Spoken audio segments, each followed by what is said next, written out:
goes first. They'll all fit. There's a way that they won't fit. You put in the sand first, and then you put in the pebbles next. Put in the rocks next, and the big rock isn't going to fit. So what do? You put in the big rock. It's time management. That's a lesson in time. A very important lesson in time. So what's the big rock in time management for one who wants to see everything in relation to the one pocket program? Sadhana. Before you go to school, before you go to work, before you do your household duties, before you do anything, not you take your bath, make the outside clean, then you make the inside clean. That's the big rock. Every day, every day, every day, every day. And then you have to, how much time is my big rock gonna spend with my big rock?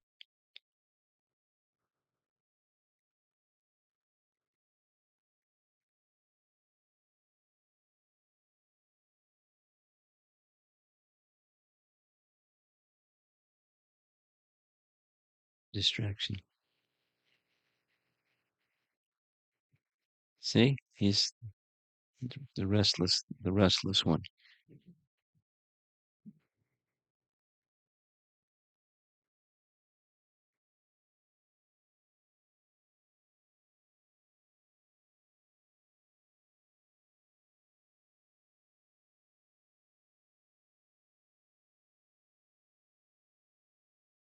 Depending upon circumstance, it may increase, it may decrease, but it doesn't decrease below a minimum, and that's a big rock. You can put in two big rocks, but at least you put in one big rock.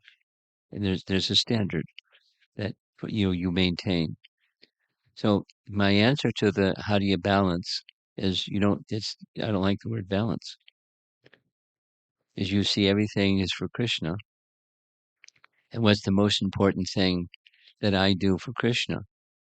It's not what I do for myself, it's what I do for Krishna. And that's make my relationship with Krishna most effectively revived in this age. The most effective method is Hare Nama. So I do that. And I make my choices based on the big rock first. And then I identify what are the smaller rocks, the pebbles, and the sand. And I do the sand too. But I don't spend all my time with sand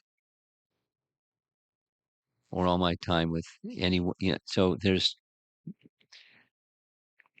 blocks of time or measures of time, but it's all spiritual. At least that's my objective, is to see Krishna within everything. So then it becomes time management with the most that which is going to spiritualize all the other things, that goes first. And then try by practicing every day, abhyasa, practicing every day, then that will help me see Krishna within the other things that I do, rather than here's my Krishna time, and then I'm checking out with Krishna. See you later. I got other things to do, Krishna, and then you do the other things. That's material. We try not to do that. We try to see. So it's managing time.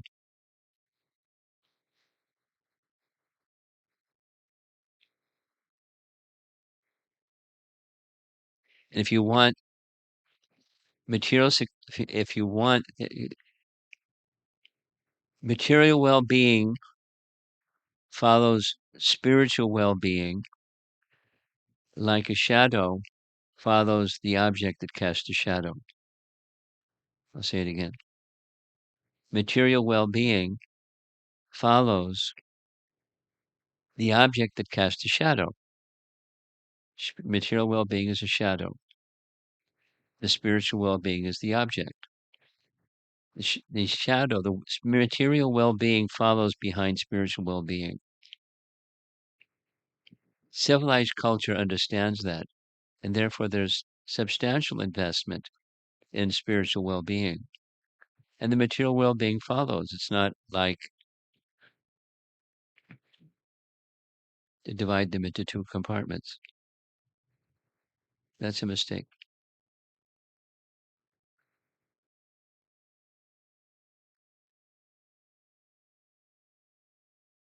And how do you manage that time depends on the circumstance that's going on at the time. Let's say,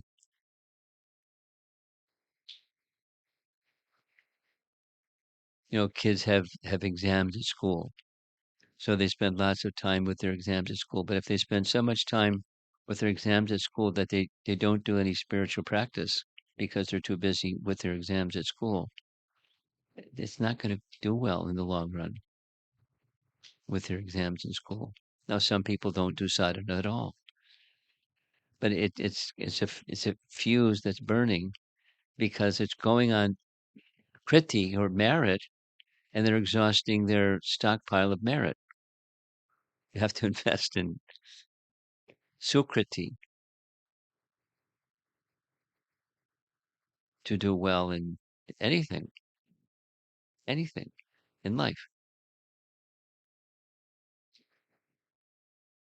So then you make your decisions based on that principle. Material well-being follows spiritual well-being. I want spiritual well-being.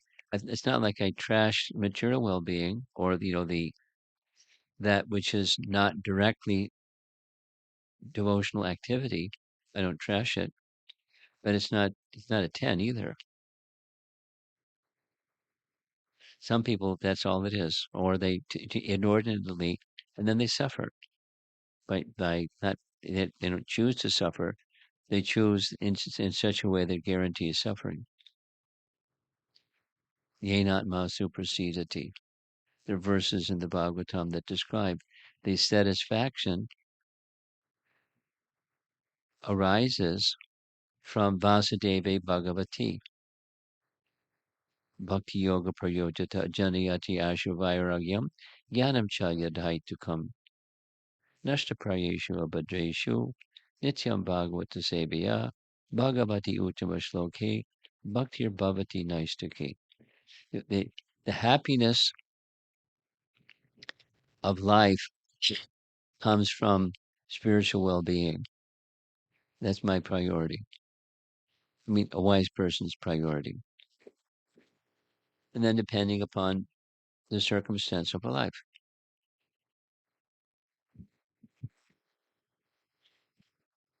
There's more to say, but I think that's sufficient because there's two more questions.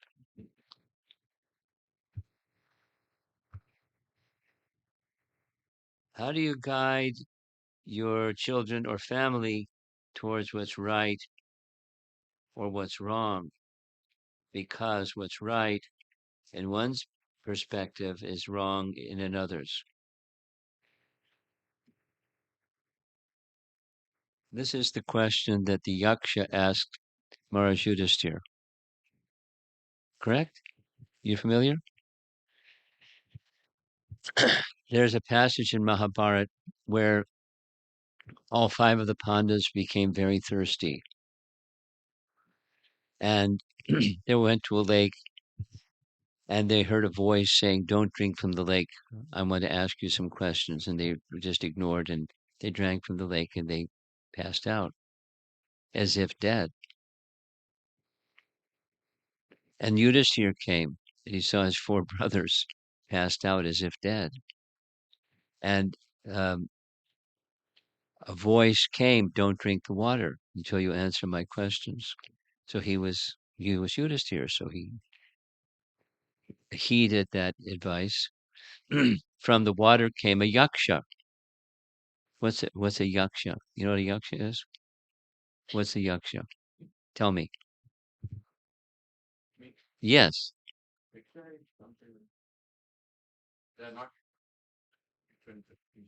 Yeah. What are they? Besides not human, what are they? What are yakshas known for? Okay. But Yeah. Also good in war, yakshas. So Yaksha came out of the lake and said, now I've got some questions. And he asked his questions, and Yudhisthira gave answers to all of his questions. And one of his questions was this one. It was worded a little differently, but it's the same question. Within the scriptures, there's so many prescriptions, and prohibitions, and they're not always seeming to be consistent. How are you to decide? Same. I mean, that's scripture. What to speak of just perception. So Yudhisthira said, yes, that's correct. I agree. It's hard to decide. Therefore, you go to the Mahajans, the phrase that Prabhupada repeat hundreds and hundreds of times, Mahajana Yena Gata Sapanta. The choice is made by following the Mahajans. So it's pretty simple. Just find a Mahajan. And, Mahajans can mean money lenders. That's one of the meanings. But, the spiritual meaning is a great Mahajana, a great soul, a great personality.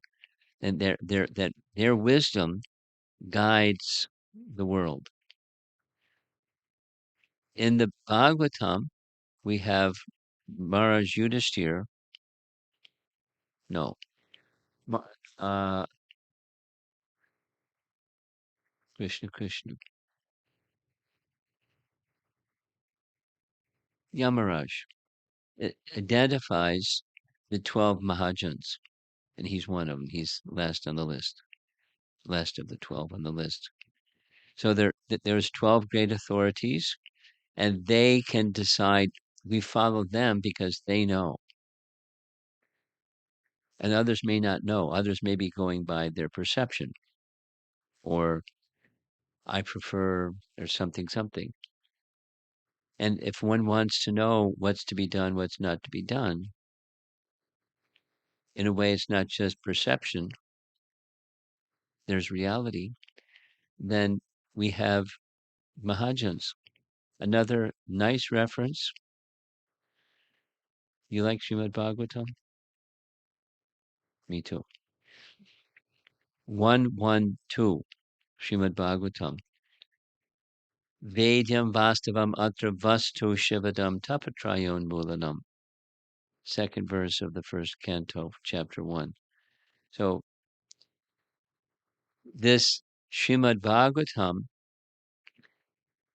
provides the means of distinguishing reality from illusion. So that's the gold standard. Something may say something over here, something may say something else over there. One person who poses himself as the authority may say something else. But the gold standard is Srimad Bhagavatam. And those persons who are the Mahajans representing Srimad Bhagavatam, they can make it very clear to us what the Srimad Bhagavatam is indicating for us. So we just need to find those persons. And fortunately, the Bhagavatam is filled with all of those 12 Mahajans giving descriptions of what's to be done, what's not to be done, including Yamaraj himself and the others, Narada, Deva. So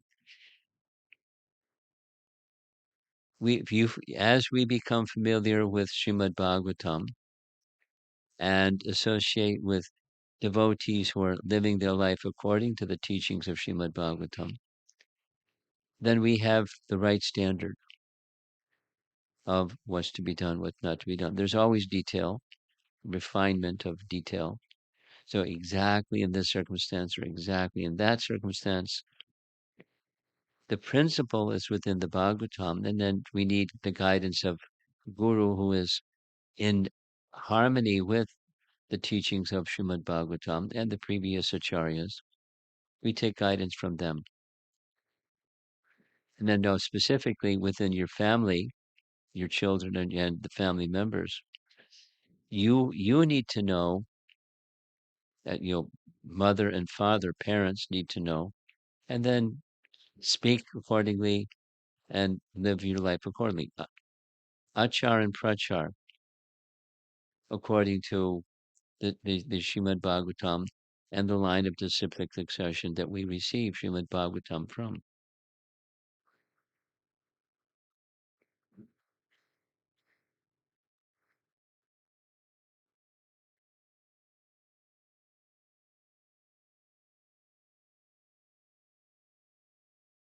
Do we have enough chairs back there? She's okay? Okay, okay, just checking.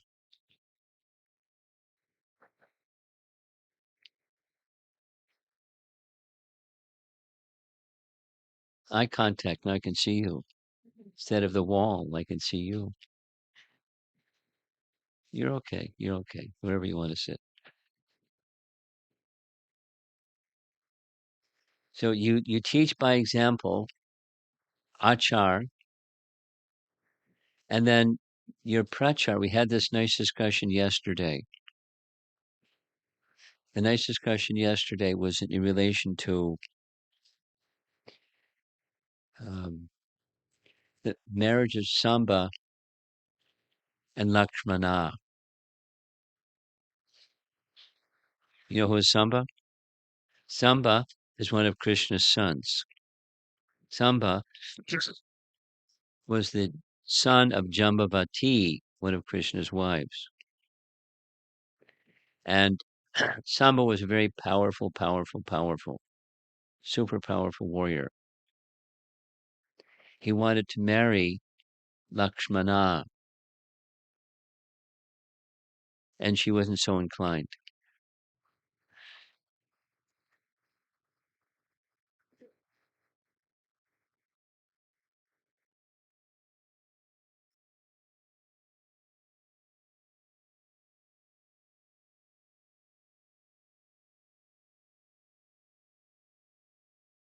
Lakshmana was the daughter of Duryodhana. And she had a Swayamvar ceremony, which sometimes ladies who are the princess, the daughter of a king, a powerful ruler, she can select her own husband. Swayamvar, that's what the whole procedure is. So Samba came right during her Swayamvar ceremony and scooped her up and put her on his chariot and drove off.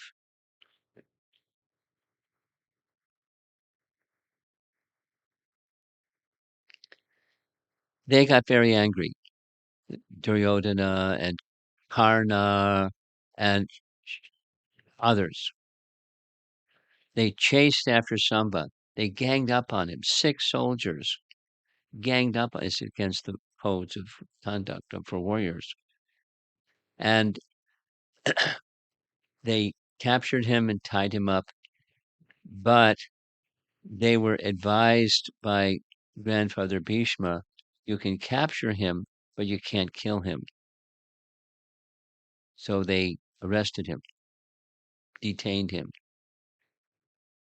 And Narada Muni, one of the 12 Mahajans, Narada Muni carried the news to Dwarka. Guess what?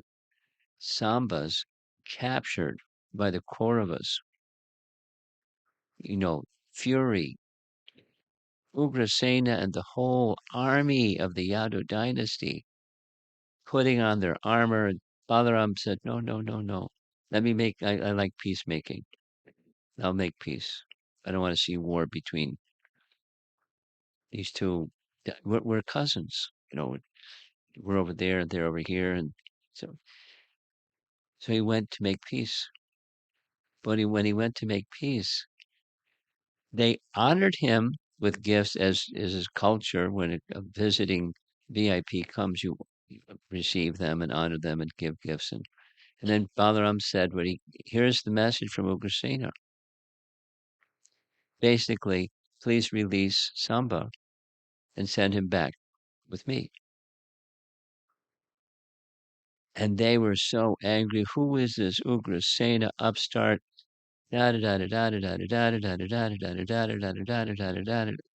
Harsh speech. So we had this discussion.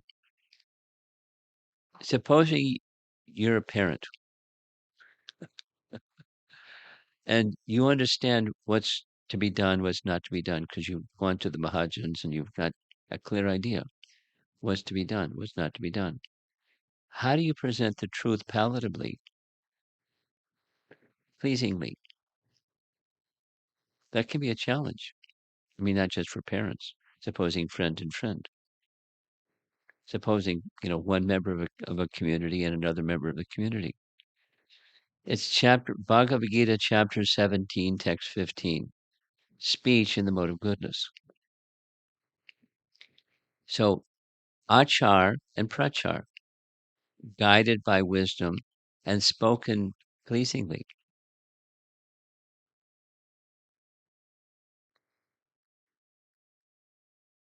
And supposing some member of the community or member of your family or something, they say no. They don't necessarily say no. They just say, I want to do something else. Then what do you do? How do you keep the pleasingly going while you're maintaining what's to be done? You have to be, not adjust, move the what's the over here is to be done, over there is not to be done. You don't move black and the white and make it gray and muddled, but you continue to set the right example and you continue to speak pleasingly and you're very patient, just like with yourself, to be capable of chanting without offense, chanting with full attention. Takes time, doesn't it? Takes some practice. You have to be patient with yourself, not too patient, but not impatient either. So when self-discipline is right, then you can carry forward what's to be done, what's not to be done with family members. And it happens in the best of families that somebody somewhere wrote to me, my son, da da da da da da da da da da da da da da da da da da da. What do I do?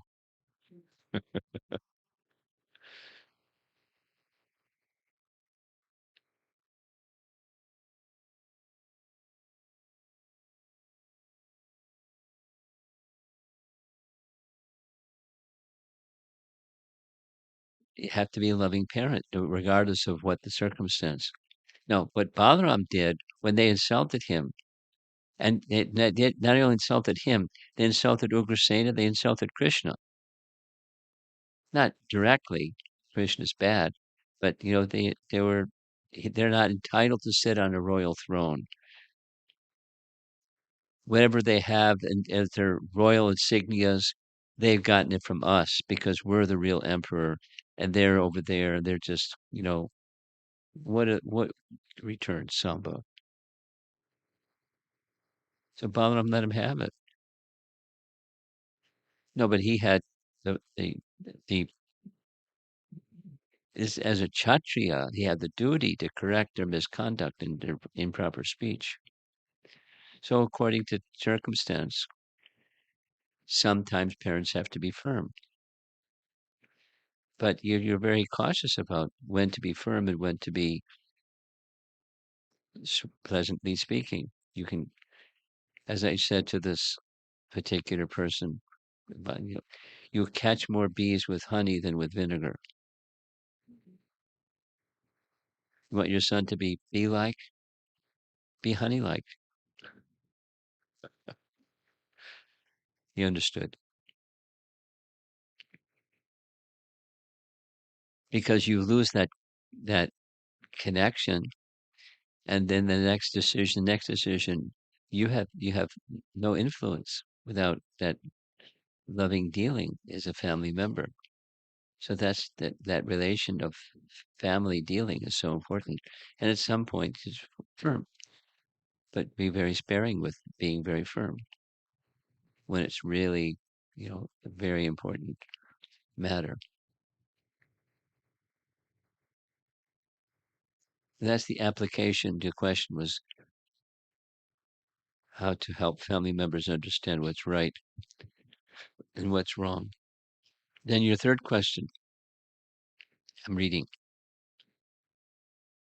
How does karma play a role in our karmic duties? So karma play a role in our karmic duties. We don't have karmic duties. We have devotional duties. And karma, both guna and karma have everything to do with your psychophysical nature. Psycho, physical, the mind and the body. And the mind and the body are very much influenced by what's back there, the modes of nature with which we've associated and the activities that we've done according to those influences of the modes of material nature and the choices that we made. So then there's impelling forces giving us the particular body and mind that we have. That's our psychophysical nature. And duties are according to psychophysical nature. And that's your question. The duties have to do with the worldly duties. And then there's, of course, there's spiritual duties. And we already went over that. Spiritual duties takes precedent. When you do spiritual duties properly, under proper guidance, and as carefully as you can, then the psychophysical nature part follows behind that.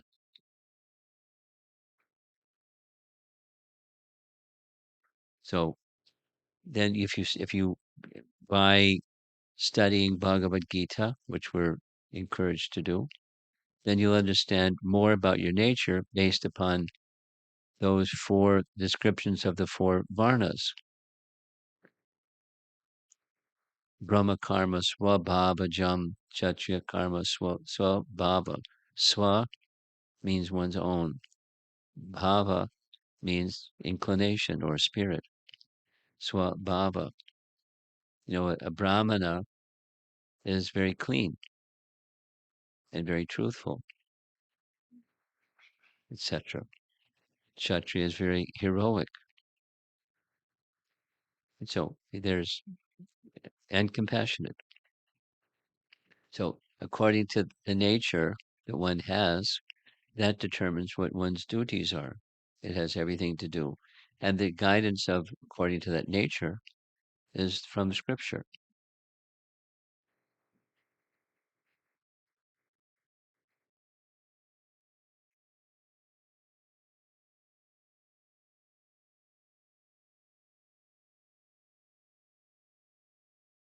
So I'll read the question again and see if we've covered the points.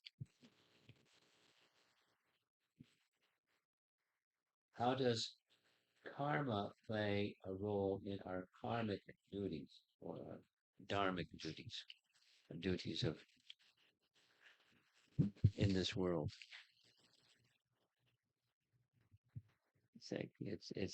Along with guna, karma has everything to determine what our duty is. But is it possible? The answer is yes. Is it possible that your duties can change in the course of, as your choices change and then it accumulates into a direction that your life moves in? It's kind of like, deciding your career for a young man or young woman, and you have an inclination like this. So you do these things.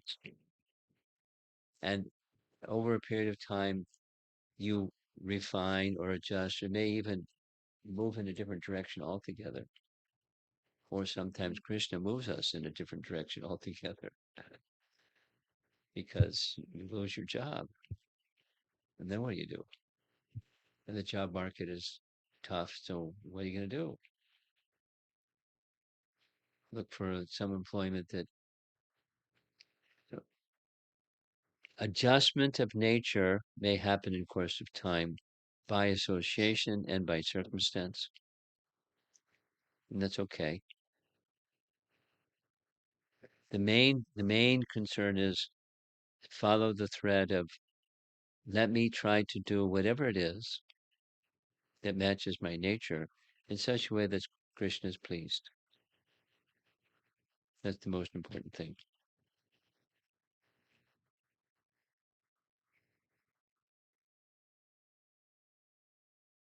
For a devotee, this is one last point, and we're going to see if there's discussion.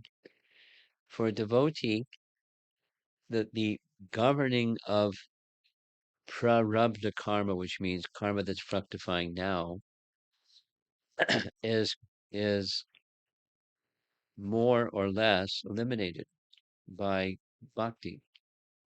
Say it the other way. Bhakti has the power to eliminate the influence, even abhas bhakti, the shadow of bhakti, has the power to eliminate the influences of karma. That tendency may remain, but the fructification of karma subsides and dissipates. And then it's a different principle than karma. It's a principle of Krishna's spiritual potency is when we take shelter of Krishna, his spiritual potency guides us. And when misfortune comes or good fortune comes, or whatever this circumstance, that circumstance, it's some arrangement by the internal potency of Krishna to give us yet another opportunity to stay connected with him and think about his satisfaction in this circumstance, that circumstance. That's the life of devotion. It's not just strictly karmically determined. It's tendency, swabhava, tendency.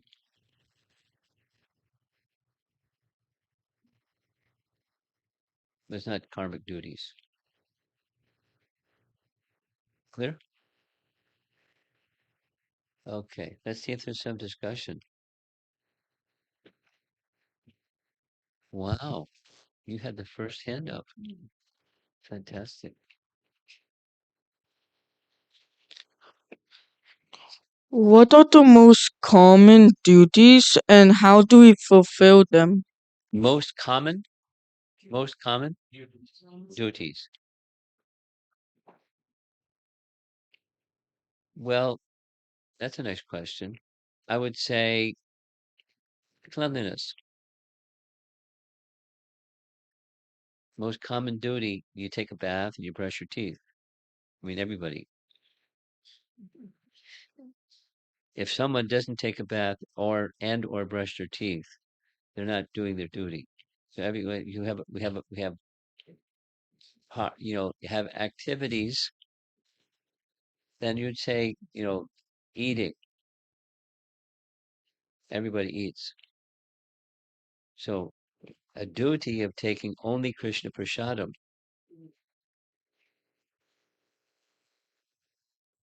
I had this discussion with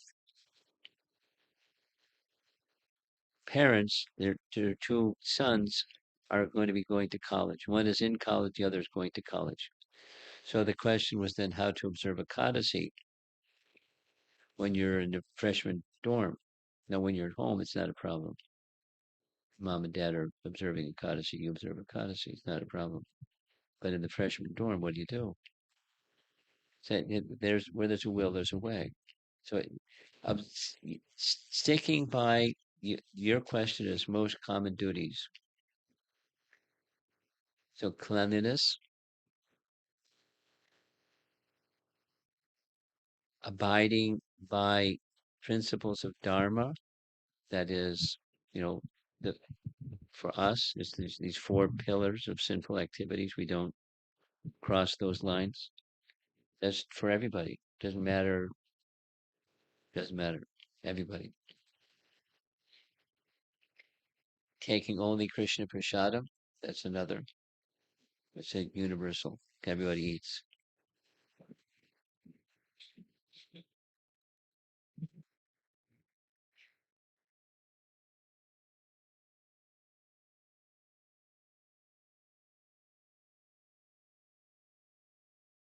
Then there are, from Mahabharata or Manusamhita, there are standard principles of culture. For example, respecting elderly people, um, respecting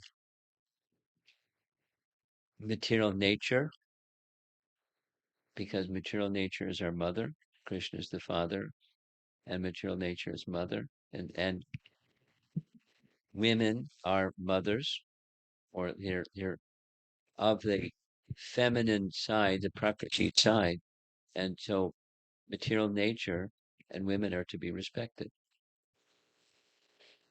Those are some universal principles, very common for everyone. And violating them brings problems, not only for the other person but for ourselves. Nice question, thoughtful question. Like it. Something else, yeah.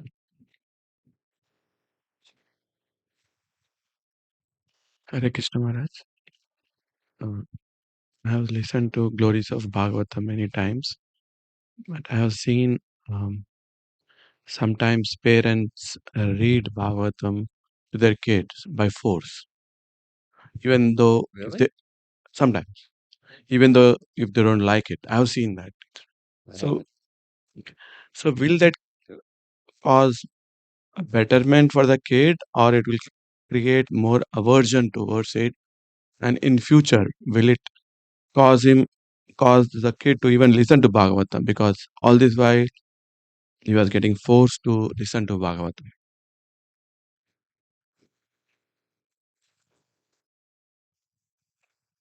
Don't force anything. Bhagavatam or prashadam or bathing, you don't force anything. It's a common sense thing, but you don't force anything. It's a principle of a superior and subordinate. You don't force. That's not parenting or superior subordinate relationship. It's not. It's an abuse of that position. There are ways to encourage, but if the encouragement results in a you know not not having interest, you don't force.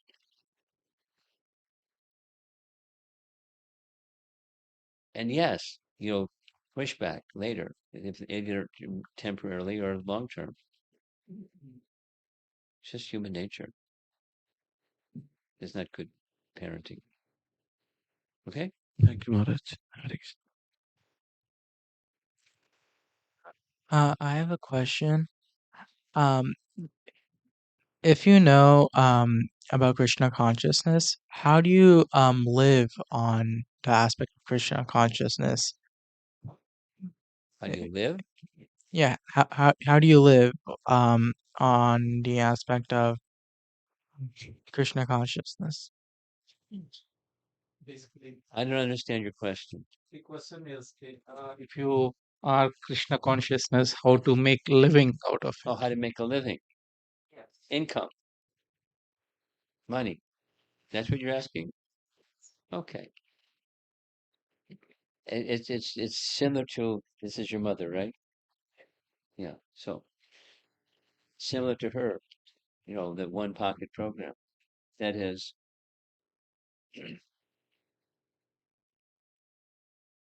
one option is to do what I'm doing, but I don't have any bank account. I don't have any. I don't make a living. But that's one way to do it. No, another way to do it is, so supposing somebody has a tendency for whatever they have a tendency for, you do that for Krishna, and that's how you make a livelihood in Krishna consciousness. You do that which is your psychophysical nature, and you do that for Krishna. Then it's spiritual or Krishna conscious, not material. Very simple. Very simple.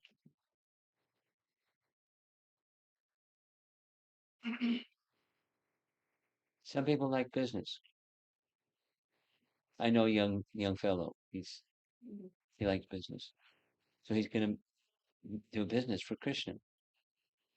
And some people are more successful, some people less successful, some people not at all successful.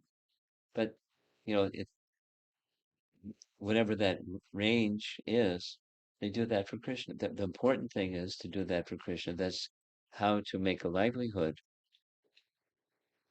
in Krishna consciousness. Supposing it's something else. Lots of other people do other things. IT, a lawyer, a doctor, this or that. For Krishna. And how do you do it for Krishna? It starts with you're the big rock first. It starts with the qualitative way that you do your sadhana daily, day after day after day after day after day. And that gives the foundation or the basis and support for a livelihood that's got infused with Krishna consciousness, according to one's psychophysical nature. So Brahmana, Kshatriya, Vaishya, Shudra, all are fine for Krishna. What do you think? It's okay? Easier said than done? Maybe this person got triggered with your statement, Maharaj, about material opulence follow the spiritual. That's what that's? Yeah. Yeah, that was it? Well, it's not material opulence, material well-being. Material well-being follows spiritual well-being. Like a shadow follows the object that casts a shadow. Because this world and our life in this world is a shadow. And when there's very elevated spiritual well-being, material well-being is very elevated. It doesn't necessarily mean opulent, just elevated. This material well-being. Persons that have very substantial spiritual well-being, their needs may be minimal, and we all have different natures. Aside from that,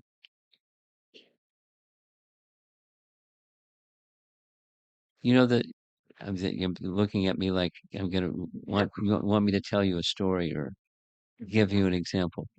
You know the example of Raghunath Das Goswami. You know who he is? One of the six Goswamis. You know who the six Goswamis are? Not sure. You know who Lord Chaitanya is? Yeah, okay, good. So Lord Chaitanya had many, many, many, very intimate associates. Amongst those many, many, six were specifically assigned by him to go to Vrindavan. And one of them was Raghunath Das Goswami. Raghunath Das Goswami was the son of one of the most wealthy families in all of India. I mean, think of wealthy families here. Rockefeller family, Ford family, in India, Birla family, and think of some other names of super, super wealthy families. He was their only son, which meant he was to inherit all of the family wealth. Guess what? He had no interest in it at all. Zippo. And he lived very, very simply, frugally, like extremely, but he was satisfied in that way of life. No, he didn't make a living. He lived as a mendicant. He lived as a renunciate, but he had no material interest.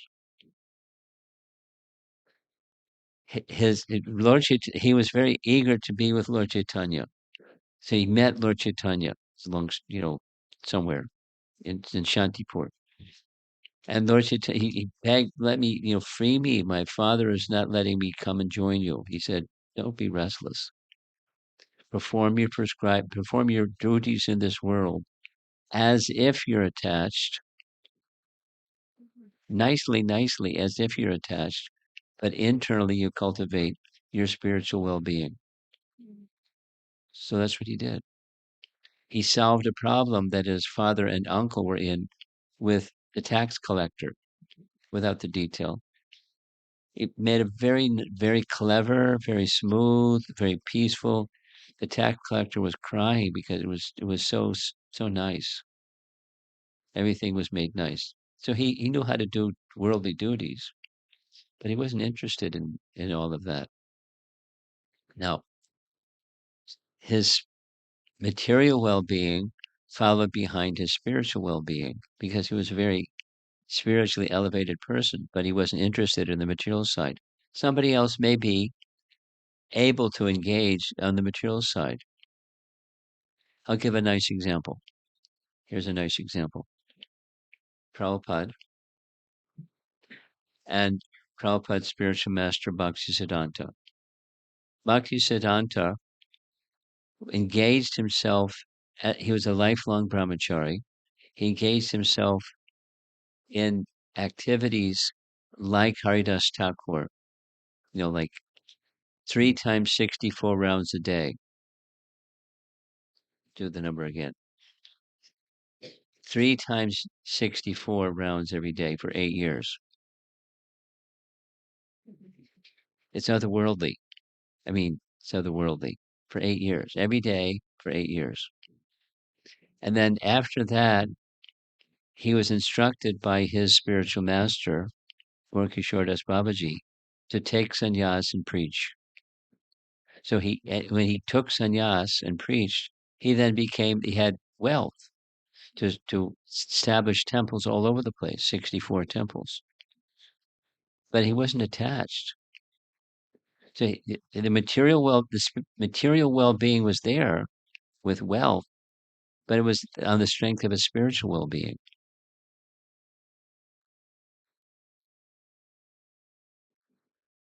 And same, Prabhupada came with in America. Can you spend rupees in America? No. You can go currency exchange, but Prabhupada had 40 rupees and no US dollars. And it was like that for a year. Nada, nothing. And then after some time, temples and wealth but he wasn't attached to it. So my point is material well-being follows behind spiritual well-being. It can go flip the other way. Supposing somebody doesn't have spiritual well-being, what are they going to do with their material well-being? They'll spoil. Their life will be spoiled. They'll indulge themselves in madness. So invest in your spiritual well-being, and the one pocket program says you do that, and your material well-being will be taken care of.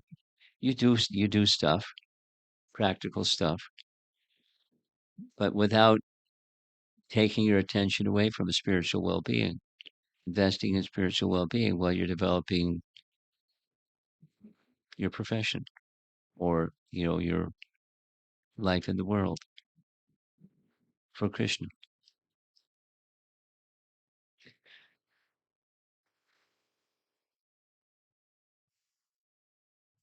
Anything else?